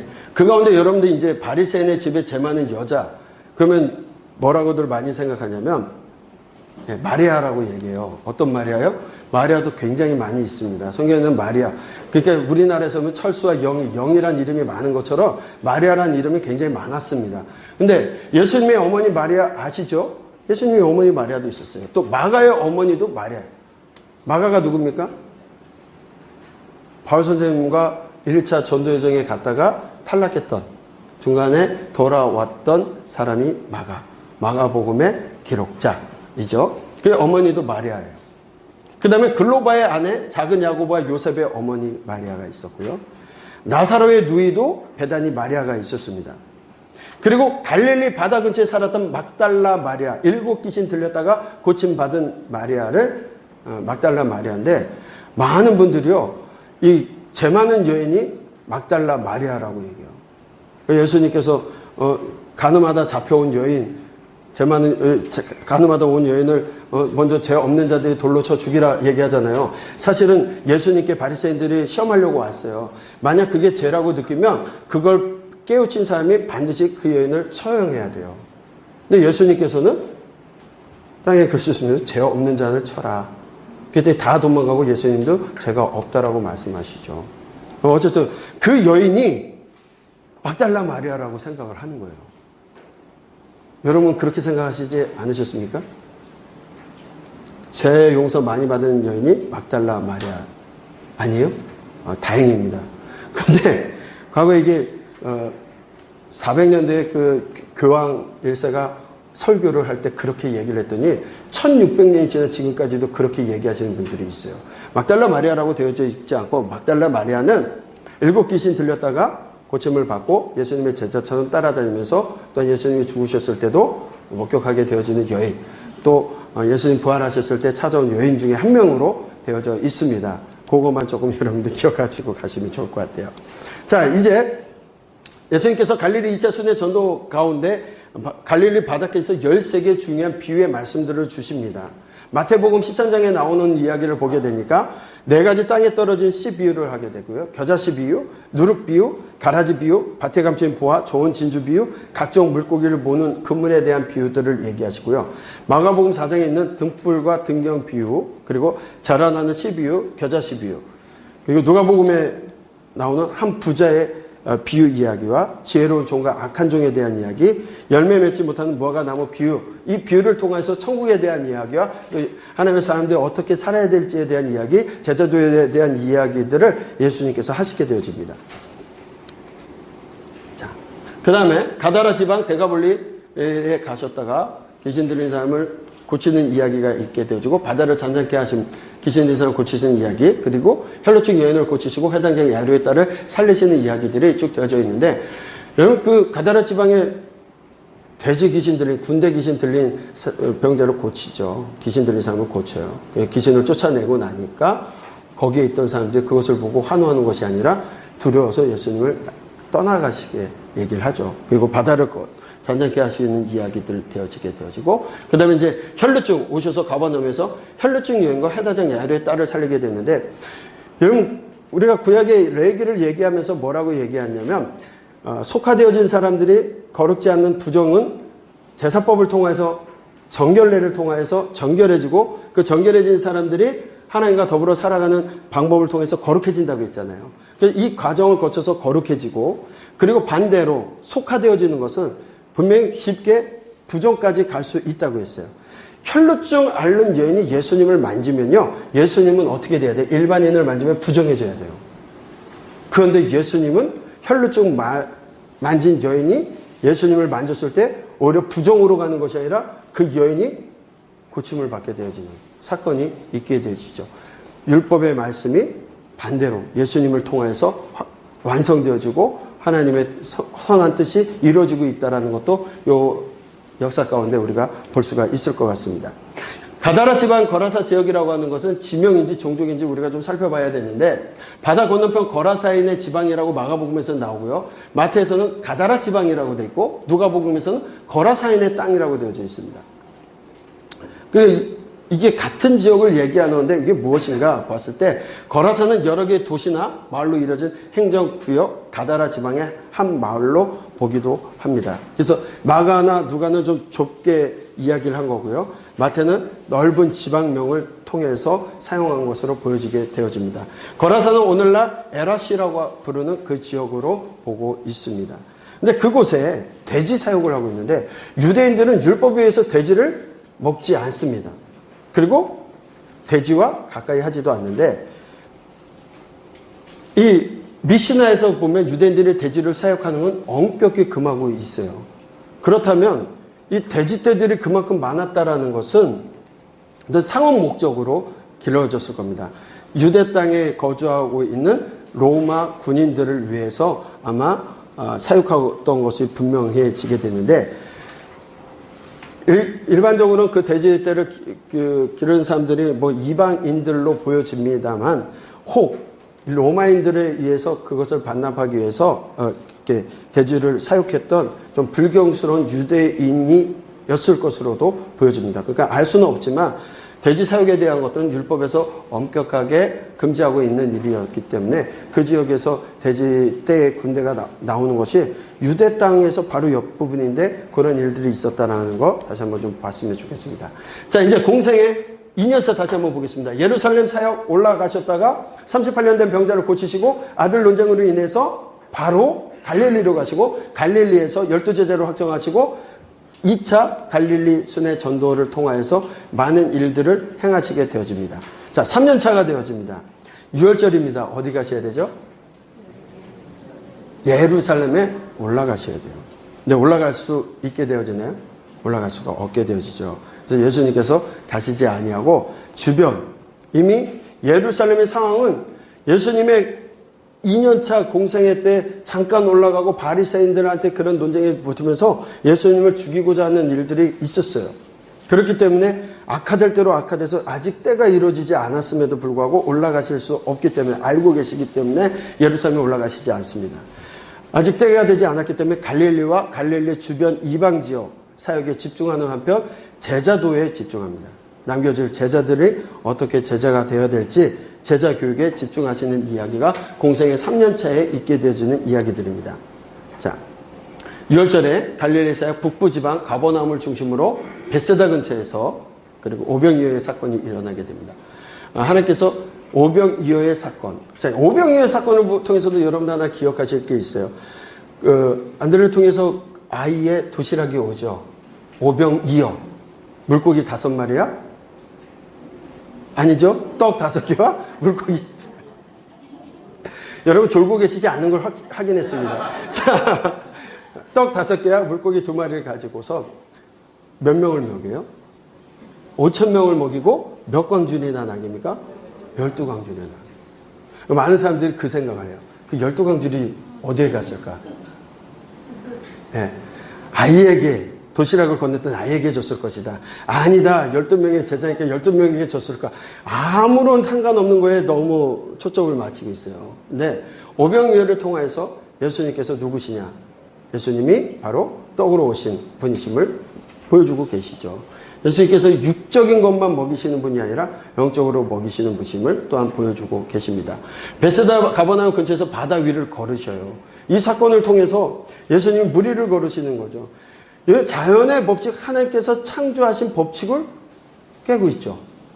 바로 예수님이 누구시라는 거예요? 하나님이시라는 거죠. 베드로가 보고 갔을 때는, 예수님을 바라보고 갔을 때는 이야, 걷죠. 무리를 걷습니다. 무리를 걷는 거 쉬워요. 어렵지 않아요. 왼쪽 발을 대고요. 이 발이 빠지기 전에 오른발 대고 오른발이 빠지기 전에 왼발을 대면 되는데 그게 아무나 되는 게 아니죠. 그러니까 우리는 할 수 없는 거예요. 그렇죠? 근데 베드로가 그렇게 쫓아오다가 예수님을 보지 않고 풍랑을 볼 때 빠져들어가기 시작하죠. 하나님만 바라보고 하나님만을 바라보면서 살아가야 될 사람들이 주변을 바라보기 시작할 때 문제가 생긴다는 거예요. 그리고 장로들의 유전에 대한 예수님의 견해의 말씀을 주십니다. 장로들의 유전이라는 것은 율법도 아니에요. 하나님 명령하신 구약의 율법이 아니라 장로들에 의해서 그들이 지켜 행하는 것들. 그런데 이것들을 더 중요하게 생각을 하는 거죠. 성경의 말씀보다 교권의 권력이 더 세지고 있는 것들. 가톨릭이 그래서 하나님 앞에 징계받은 것처럼 그렇게 되어지는 것. 장로의 유전이 더 그들에게는 중요시 되어지고 있고, 오히려 하나님께서 율법의 말씀을 주셨을 때 왜 주셨다고 했습니까? 율법이 사람들을 억압하기 위해서 주신 건가요? 아니죠. 율법은 하나님 사랑하라고 주셨고, 하나님 사랑, 이웃 사랑을 통해서 그들이 복받는 길로 주신 건데, 오히려 그것이 아닌 사람들을 억압하고 옥죄해 있는 것으로, 형식적인 것으로 만들어가고 있다는 거죠. 그것을 왜 지켜야 되는지조차 생각하지 않고 사랑 없이 행함만 있는 형식주의가 되어져 버렸다는 거예요. 갈릴리 3차 순회입니다. 자, 먼저 갈릴리 3차에는 갈릴리를 중심으로 해서 사역하시게 된다라고 말씀을 드렸어요. 그리고 이방 땅으로 이제 두로 지방 사역, 수로복리교회의 믿음의 이야기가 나오게 되어지고, 네. 그리고 다시 어디로 갑니까? 데가볼리에서 4,000명을, 이 데가볼리 지역으로 오셔서 다시 4,000명, 이방인들에게도 유대인들과 동일한 사역을 통하여서 4,000명을 먹이시는 일들이 있게 되어지고요. 그 다음에 가울라니티스로 올라가서 가이사라 빌립보에서 베드로의 그 유명한 신앙 고백이 있게 되어지고, 다시 변화산 사건에서 예수님께서 변모하시는 이야기들을 하게 되어집니다. 그리고 내려왔는데 예수님께서 이제 순환에 대한 이야기를 하고 계신데 제자들을 다투고 있어요. 네가 크냐 내가 크냐, 거기에 대한 이야기들. 그들의 생각은 예수님과 2년 이상 또는 1년 이상 지냈던 사람들이잖아요. 공생에 2년차에 완성되었다 하더라도 1년간을 같이 지냈던 사람들인데, 그들의 마음속에는 다른 생각을 하고 있어요. 예수님과. 왜 그러냐면 그들의 메시아상에는 고난받는 메시아가 없어요. 오셔서 뭔가 이루시는 메시아를 보고 있기 때문에 제자들은 내가 크다, 네가 크다, 내가 공로가 더 크다, 이 생각들을 가지면서 예루살렘에 올라갔을 때 한 자리 차지할 것만 생각하고 있다라는 거죠. 그리고 나서 예수님께서 70인의 전도단을 세워서 베레아로 파송하는 이야기, 초막절 중간에 끝에 예루살렘에 방문하셔서 말씀을 주시고, 그리고 베레아 지역에서 전도하셨던 이야기, 그리고 죽은 나사로를 살리신 다음에 문제가 생겨서 잠깐 피하시게 되어지고, 그리고 갈릴리에 갇혔다가 다시 올라오시는 이야기가 공생의 3년차에 있어지는 이야기입니다. 갈릴리 3차 순회는요, 가버나움에서 베세다 5,000명 먹이시고 바다 위를 건너시고 다시 긴네레 갔다가 가버나움으로 가시는 것으로 끝나고, 이방 지역은 페니키아로 가서 두로와 시돈, 그 지역 페니키아로 가시게 되고, 데가볼리로 가셔서 4,000명을 먹이시고 바다로 다시 갈릴리 바다로 오셨다가 베세다, 가이사라 빌립보, 헐몬산, 높은 산으로 가시고, 헐몬산 내지는 또는 요 밑으로 되어 있는 다볼산으로 보기도 합니다. 헐몬산인지 다볼산으로, 여기 있는 다볼산으로 높은 산을 얘기하고 있는데, 두 가지 중에 하여튼 높은 산으로 이야기하게 되고, 다시 가버나움으로 오시는 이야기가 이방 순회 전도에 대한 이야기입니다. 네. 그리고 이제 내려오시게 되어지면 이제 공생의 두 번째 것으로 우리가 보면, 나사로를 살리신 후에 유대인의 위협을 느끼시고 에브라임으로 가셔서, 이 에브라임으로 나사로를 여기서 여리고에서 베다니에서 살리시고 에브라임으로 가셨다가 다시 갈릴리로 오십니다. 그리고 유월절을 맞이하려고 마지막으로 내려가시게 되어지는데, 그때 내려올 때 사마리아 지역을 통해서 내려오면서 나병 환자 10명을 치유하는 사건이 되어지죠. 그 10명 가운데 진 밖에 있었던 나병 환자들은 그 사람들과 같이 살 수가 없잖아요. 우리가 레위기에서도, 율법의 말씀에서도 나병 환자들 또는 그 심한 피부병에 걸린 사람들은 진 밖으로 빼서 공동체 안에서 전염되지 않게 하고 다시 회복되어지면 진으로 들어올 수 있게끔 했었죠. 이들 가운데 10명을 고쳐줬는데 한 사람만 와서 돌아와서 감사하죠. 감사하는 사람은 사마리아인이었다라는 이야기를 하시게 됩니다.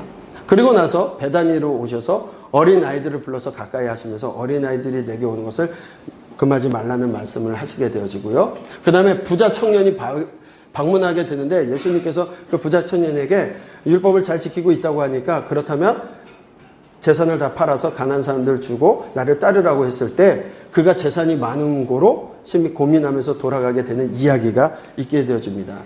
그리고 바디메오를 치료하시는 사건, 소경을 고치시고 삭개오를 만나는, 세리 삭개오를 만나서 그 집에 거하게 되는 것도 공생의 3년차 마지막 때에 있었던 일이라는 거죠. 공회에서 예수님을 죽이기로 이제는 모의를 합니다. 그래서 어떻게 예수님을 죽일까 모의하고 호섭하게 되어지는 이야기. 그 여간에 마리아가 동생이 살아난 일도 있고 그런 일로 인해서 향유를 부은 사건이 있는데 동생 때문에 부은 것이 아니라 예수님의 장례를 준비하기 위해서 부었다라고 되어져 있어요. 그래서 그 일을 모든 사람들에게 기념하게 하라고 말씀하시죠. 네, 이 일들이 공생의 3년차 예수님께서 예루살렘에 올라가시기까지의 이야기들 이렇게 기억하시고 지도 가운데 보셨으면 좋겠습니다. 그래서 공생의 3년차만 조금 복잡해요. 그렇죠?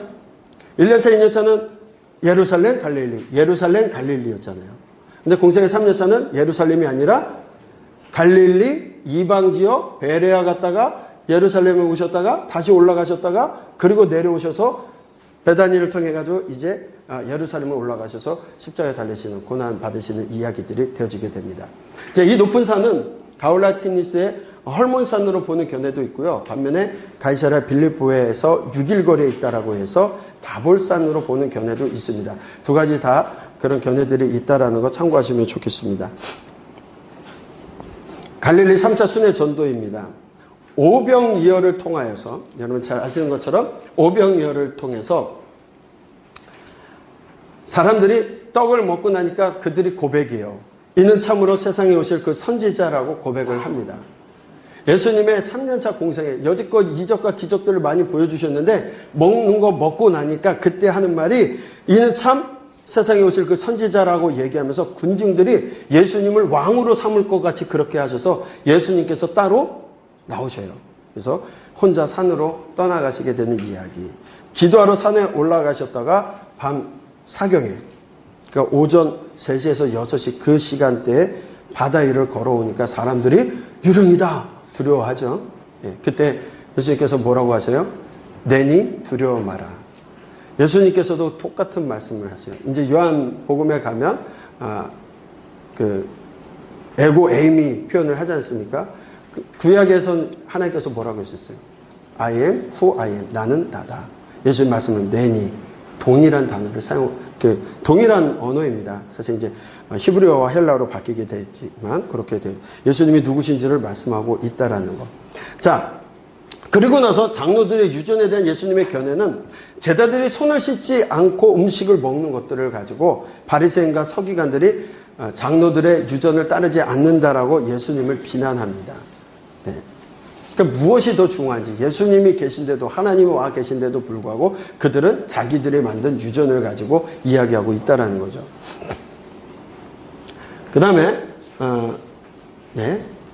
헤니카 두로 지방과 이제 갈릴리 지역에서 이방 지역 사역으로 넘어가게 되는데 이방 지역에서는 두로 지방에서 먼저 수르보니게 여인의 믿음에 대한 이야기를 합니다. 너무나 잘 아시는 이야기예요.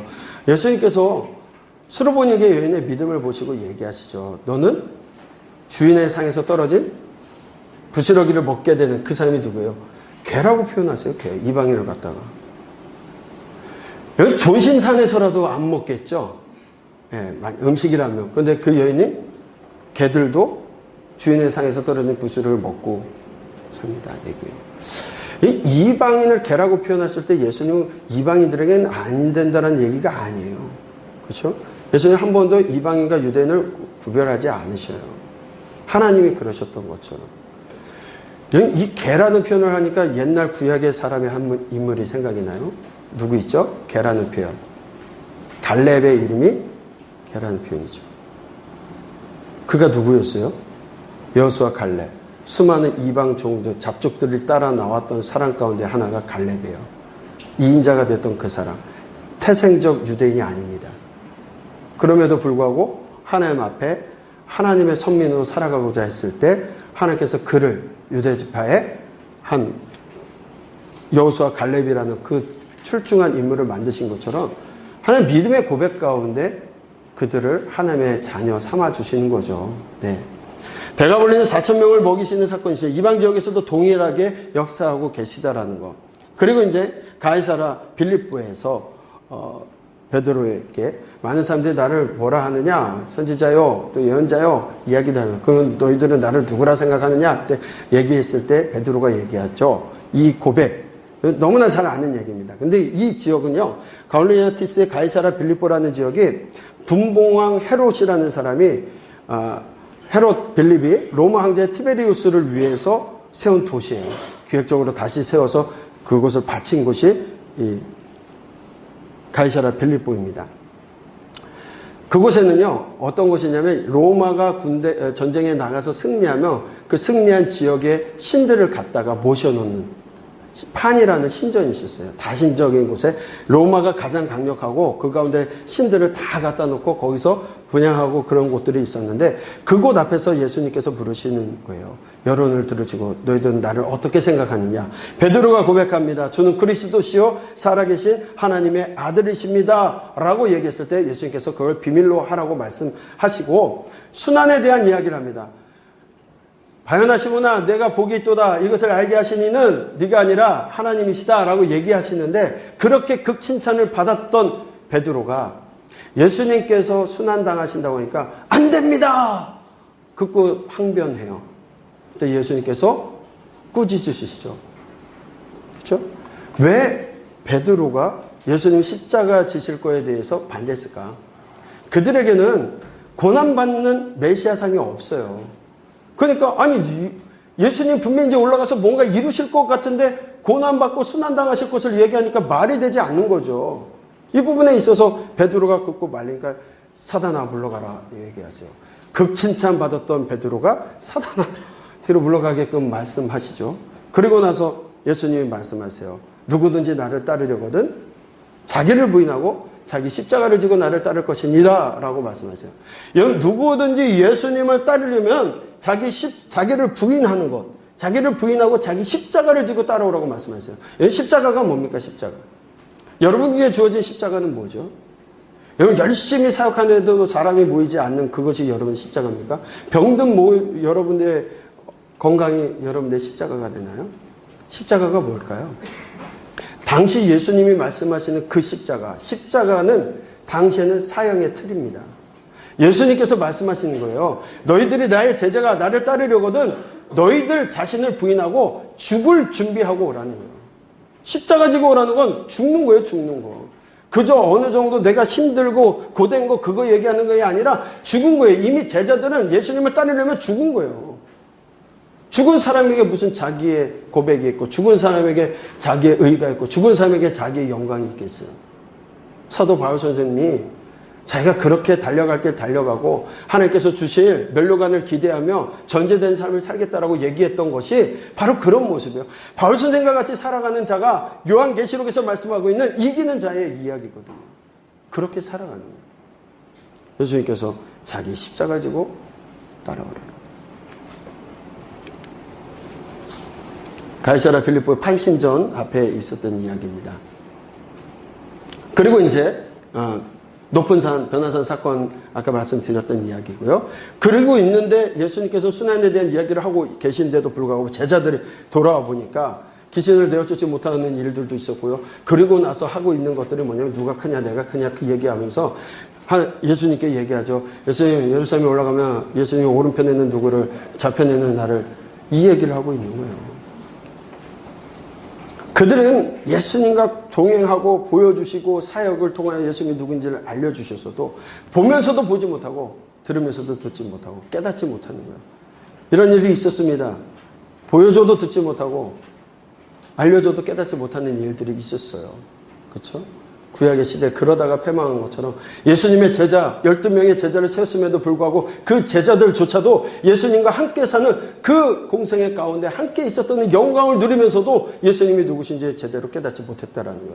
아니 예수님의 죽음 때까지도 그것을 깨닫지 못합니다.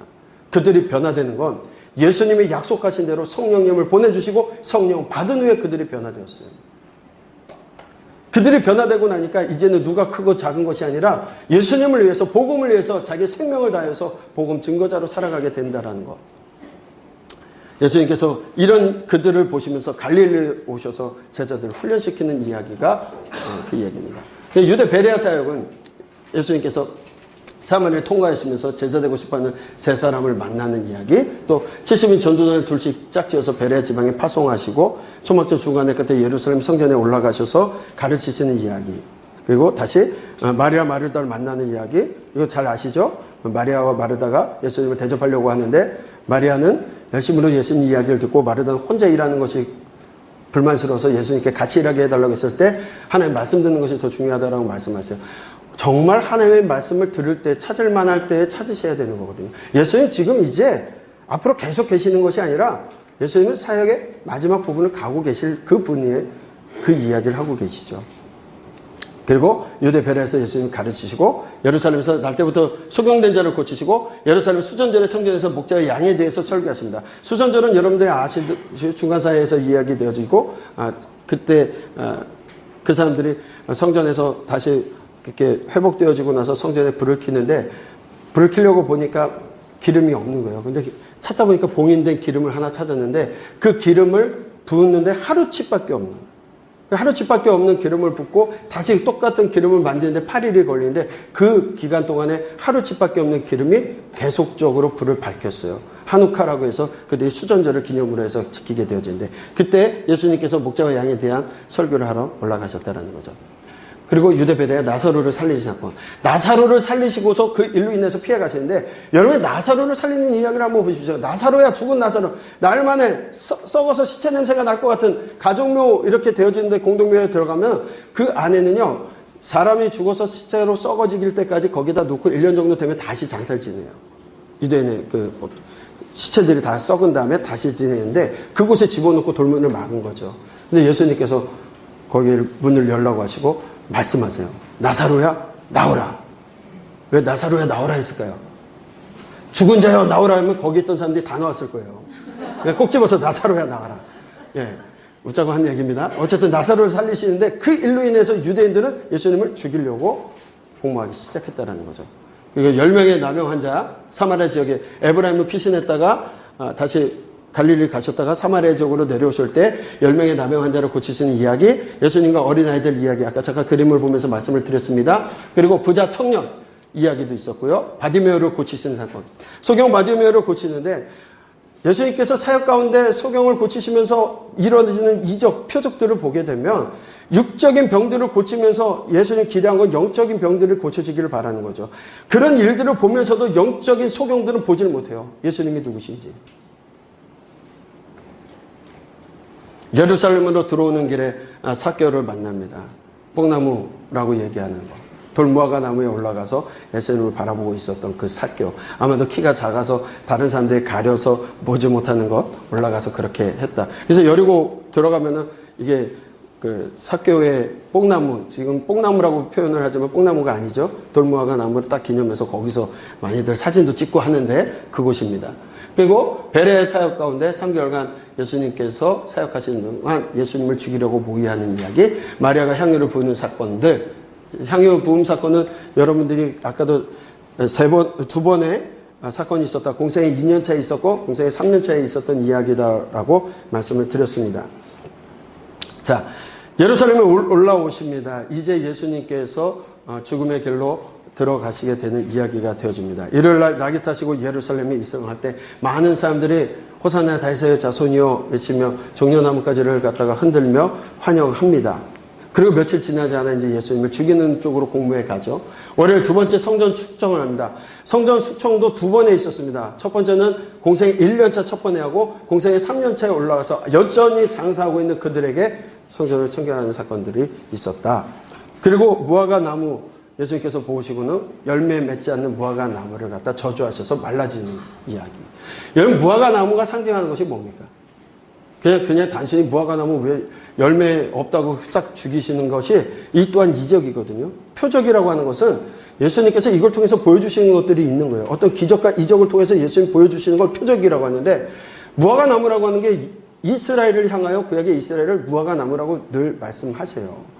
그 무화과 나무가 열매 맺지 않았다는 거예요. 하나님 원하시는 열매 맺지 않는 그 무화과 나무를 저주하셔서 끝나는 것처럼 이제는 하나님의 사역이 유대인만이 아니라 이방 모든 사람들 열국을 향해서 열려지게 되는 이야기들을 하게 되시는 거죠. 화요일은 종교 지도자의 마지막 질문 공사에 예수님의 답변하시고 감난산에서 제자들을 가르치시면서 말씀하시는 이야기들입니다. 예, 종려나무 가지가 이런 것들을 갖다 흔들면서 호산나 다윗의 자손이여 그렇게 이야기하고 있는 거고요. 그리고 여러분 감난산 제자들 가르치시는 사건에서 마지막 예수님께서 감난산에서 뭐 하시죠? 감난산에서 제자를 가르치셨어요. 그 수요일날 유다의 이제 배반. 대제사장의 유다가 이제 예수님을 팔 생각을 하게 되어지고 대제사장들이 모의하게 되어지고 이제 유월절에 이제 예수님을 팔아 넘기를 생각하고 은혜를 받게 되어지는데 유다는 왜 예수님을 팔았을까요? 그들의 마음속에는 예수님은 죽는 메시아가 아니라고 했잖아요. 메시아는 이 나라를 다시금 개혁하고 로마로부터 해방시키고 자기들의 국가 만들 것이라고 생각을 하는데 예수님은 자꾸 죽으러 가신다라는 얘기를 하시는 거예요. 그래서 유다 입장에서는 제가 유다는 아닙니다만 아마도 예수님에게 자극이 좀 필요한 것 같아. 열심당이었거든요. 예. 유다가 그렇게 예수님의 제자로 들어와서 보니까 뭔가 개혁을 하고 새롭게 될 것 같은데 예수님 죽으러 가신다니까 이거 자극을 주면 예수님이 정신 차리시지 않을까라는 생각을 했는지 모르겠어요. 그래서 은 30을 받고 예수님을 넘겨주려고 하죠. 유다가 예수님을 죽이지 않았어요. 그렇죠? 넘겨주려고 하고 나중에 넘길 때도 어떻게 합니까? 이가 예수님입니다. 그 말 했어요. 그거에 죄에 비하면요. 베드로는 훨씬 큰 죄를 짓거든요. 그런데 유다는 돌이킬 수 있는 기회조차 자기 스스로 버려요. 만약 그가 그렇게 했을지라도 역사는 만약이라는 게 없지만 회개하고 돌이켰다면 그도 다시 구원의 백성으로 살아갈 수 있었을지도 모르겠어요. 그러나 베드로는 회개하고 돌이키지만 유다는 그것이 없이 자살하고 끝나버린다는 거죠. 목요일 유월절 만찬에 참여하시고 잡히십니다. 철야 신문을 받으시고 이런 생각 철야 신문을 받으시고 베드로의 배반 이야기 그리고 빌라도의 재판 십자가에서 죽으시는 이야기들이 쭉 되어지고 있습니다. 예수님께서 겟세마네 유월절 만찬 전에 겟세마네에서 기도하세요. 그렇죠? 무엇을 위해서? 유월절 만찬 하시고 가서 기도하세요. 무엇을 위해서 기도하십니까?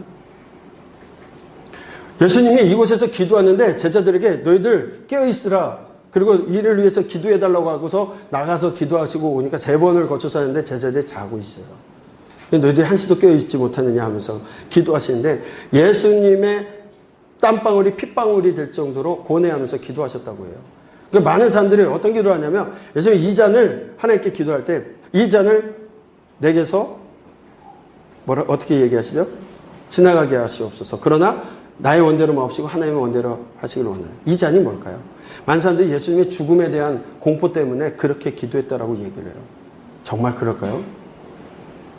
예수님께서 죽음이 두려워서 십자가에 고난받을 게 두려워서 그 고통 때문에 땀방울이 핏방울이 되게끔 그렇게 기도하셨다? 구약에 다니엘과 세 친구분들 얘기할 때 세 친구들은요 하나님께서 우리를 구원하실 것이다. 그리 아니하실지라도 괜찮다. 나 다 왕에게 절하지 않겠다. 그러고 풀목기도에 들어가요. 사자밥 되겠다고 들어가고요.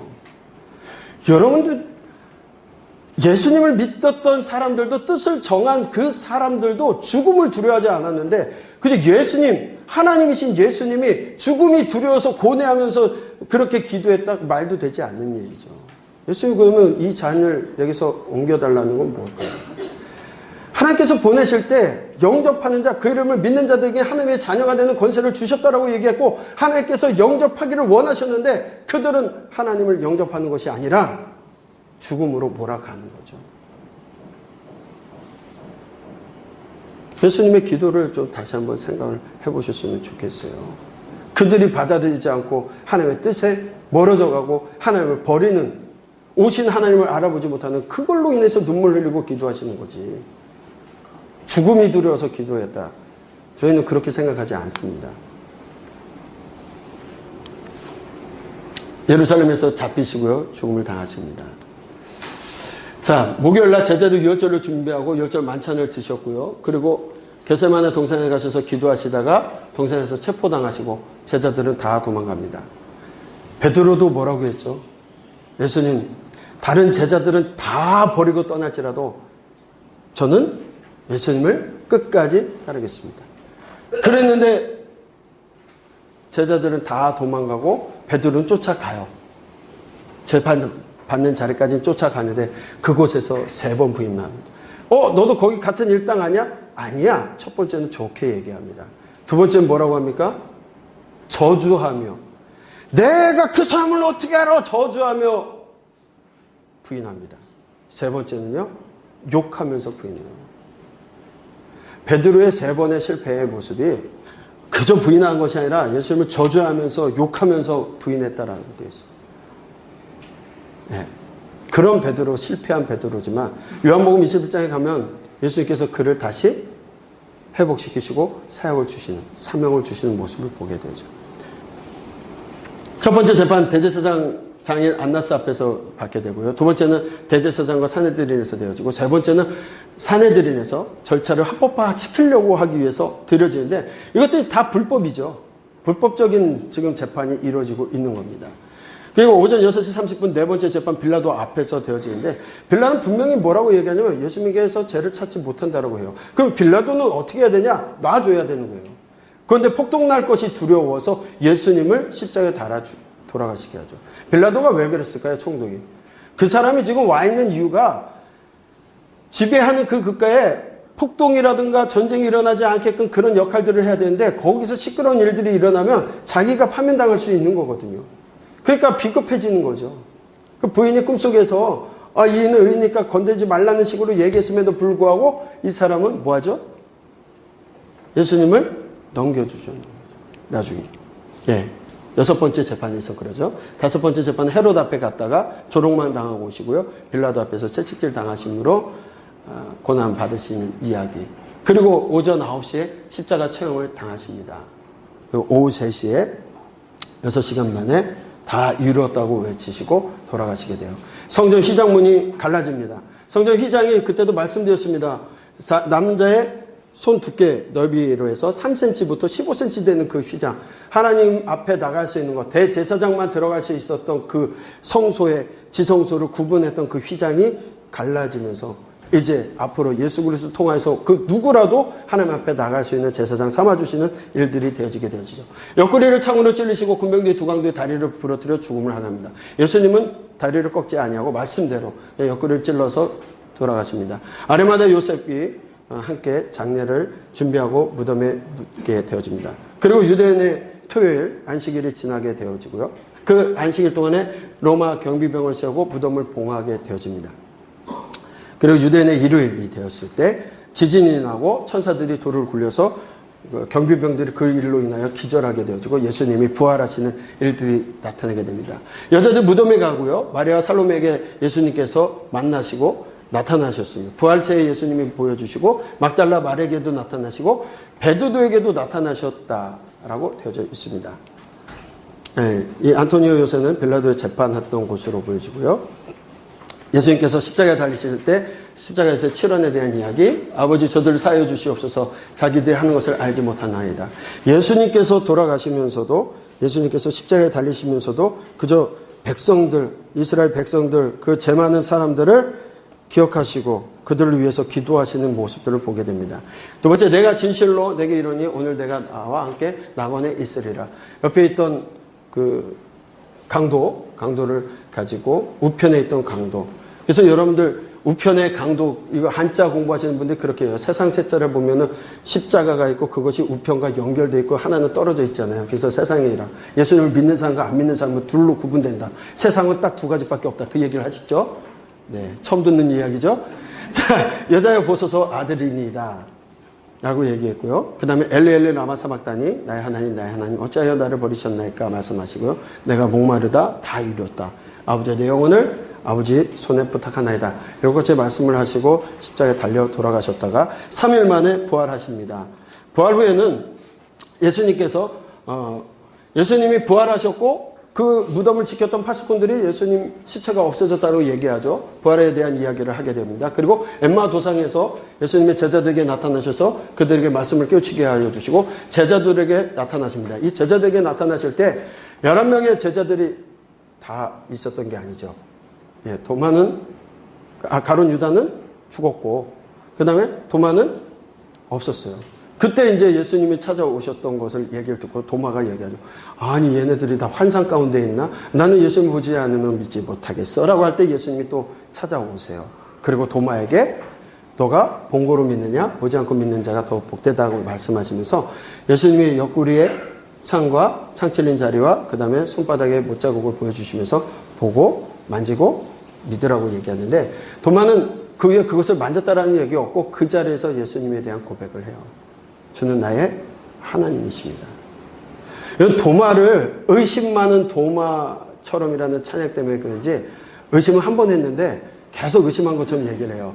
그리고 도마가 고백한 것은요, 우리가 중요하게 생각을 안 하는 것 같아요. 왜냐하면 베드로의 고백이 가장 큰 고백이라고 해가지고 베드로의 고백에 위해 교회가 세워질 것이다 얘기를 하기 때문에. 근데 도마는요, 가장 할 수 없는 고백을 한 거예요. 유대인들은요, 사람을 하나님이라고 하지 않습니다. 절대로요.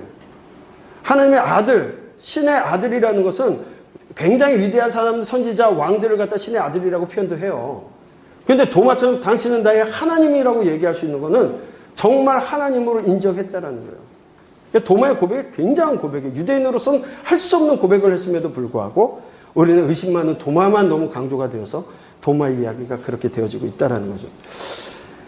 자, 부활로 예수님 그리스도를 나타나십니다. 엠마 도성에서, 감난산에서, 그리고 갈릴리 해변에서 보여주십니다. 그리고 다시 제자들을 가르치시고 승천하시게 되는 이야기. 네.